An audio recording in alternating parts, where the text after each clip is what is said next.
경북 경산 출신 국민의힘 차주식 의원입니다. 먼저 중증장애인 활동 지원과 재활치료 지원 대책에 대하여 질문을 드리겠습니다.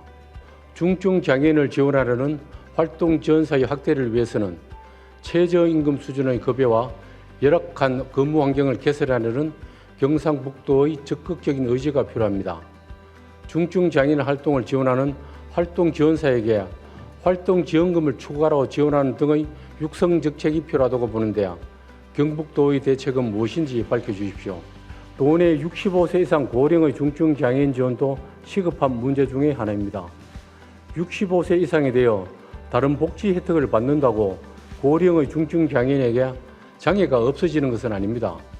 고령의 중증장애인을 위한 경북도의 대책은 무엇입니까? 중증장애인의 재활치료를 지원하기 위해서 중증장애인의 신체적 특징을 고려한 재활병원 통원 차량 지원이 필요한 것으로 보이는데요. 도지사님의 대책을 밝혀주십시오. 중증장애인 재활 지원 대책에 대해서 먼저 말씀드리겠습니다.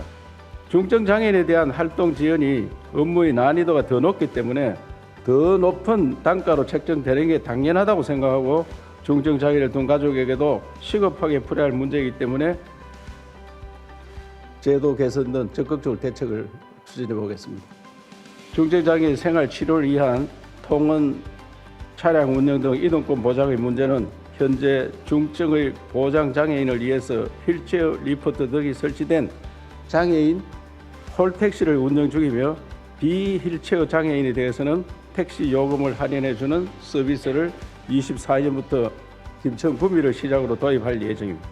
다음은 경산시에 소재한 경북권역 공공재활병원의 운영 지원 대책에 대하여 질문하겠습니다. 당초에 경제성이 부족해서 공공재활병원 설립을 추진했던 보건복지부의 취지나 병원 이용 환자 현황, 공공재활병원에 대한 경북도의 인식, 타건역 재활병원의 사례를 보더라도 공공재활병원의 운영 적자에 대한 운영비 보전은 경상북도 차원에서 부담하는 것이 합당하다고 보는데 이철우 도지사님은 대책은 무엇입니까? 공공재활병원 운영 지원 대책에 대해서 말씀드리겠습니다. 당초 운영비 관련해서는 다른 지역은 다 광역에서 관리하는데 우리는 경산에서 유치하면서 자기들이 부담하겠다고 이렇게 약속을 했었습니다. 그래서 경산시에서 부담해 왔는데 그렇다고 해가지고 매년 적자를 보고 있는데 의원님 말씀대로 대구시하고 또 경산 외의 지역에서 경북도민들이 많이 가고 있기 때문에 도에서 지원하는 방안을 검토하도록 하겠습니다.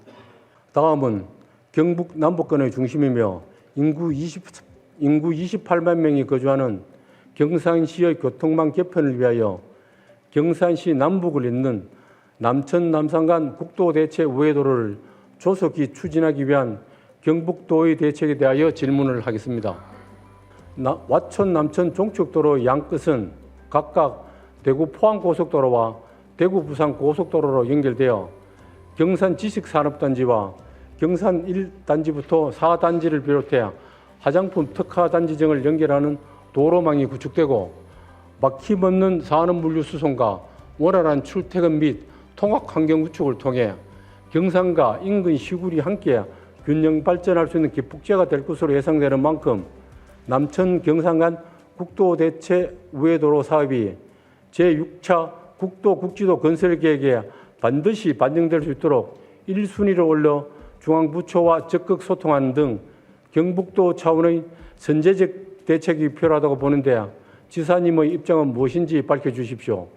경산 남북을 연결하는 종축도로의 건설과 도시철도 1호선과 2호선을 연결하는 순환선 구축, 도시철도 3호선 연장사업 등의 교통망을 개편하여 동남북권 발전의 토대를 마련해야 할 것으로 보는데 지사님의 견해는 무엇입니까?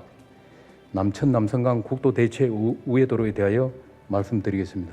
금년 3월 국토교통부의 제6차 국도국지도 도로건설계획에 반영되도록 수요조사 대상사에 포함하여 국토부에 제출한 상태이며 2024년 상반기에 대상사업에 대한 경제성 분석, 예비 타당성 조사 등의 행정 절차를 거쳐 2025년 하반기에 확정 고시될 예정입니다.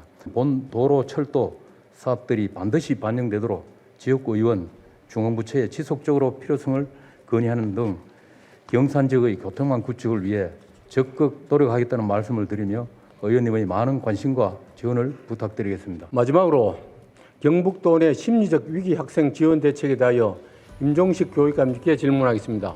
문제 해결을 위해서는 현재 학생생활과에 보건 전문 장학관과 더불어 상담 전문 장학관을 배치하여 심리적 위기 학생 지원에 대한 총괄적인 대책을 유기적으로 수립하고 조율을 하기 위한 총괄 전문 조직이 필요하다고 보는데 교육감님의 견해는 무엇입니까?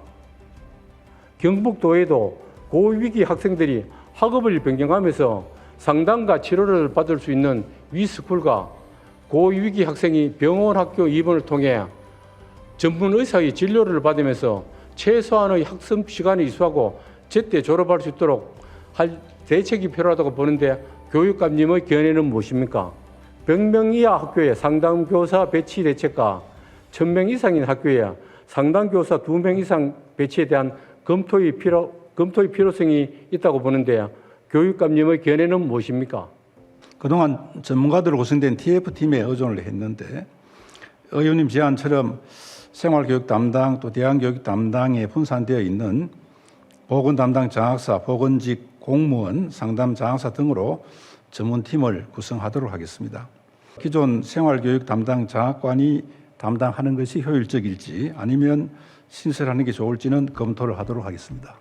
경북은 지역이 넓어서 도시 지역 병원을 지정 운영하는 데 한계가 있어 학생과 학부모를 직접 찾아가서 이 전문가들, 의료 전문가들이 방문 상담 시스템으로 생명사랑 센터 2개소를 운영하여 고위기 학생들을 지원하고 있습니다. 두 가지가 서로 보완될 수 있도록 노력하겠습니다. 생명사랑 센터를 더 늘리고 싶어도 우리가 아무리 공모를 해도 병원에서 어려움이 있어서 2개를 지금 확대해서 하고 있는 중입니다. 상담교사 업무가 가중되어 100명 이하 학교 또 상담교사 배치와 1000명 이상 과대학교에 상담교사 2명 배치가 필요하다고 봅니다. 보건교사 경우에는 2명을 하고 있습니다. 한 학교에 1명씩 배치될 수 있도록 교육감 협의회를 통해서 계속해서 정원 요청을 하도록 하겠다는 말씀드립니다. 심리적 위기 학생 지원을 위한 최선의 방안을 찾아서 현장을 적극 지원하는 등 가능한 모든 노력을 기울이겠다는 말씀을 드리면서 답변을 마치겠습니다. 이상 본의원의 도정 질문을 모두 마치겠습니다.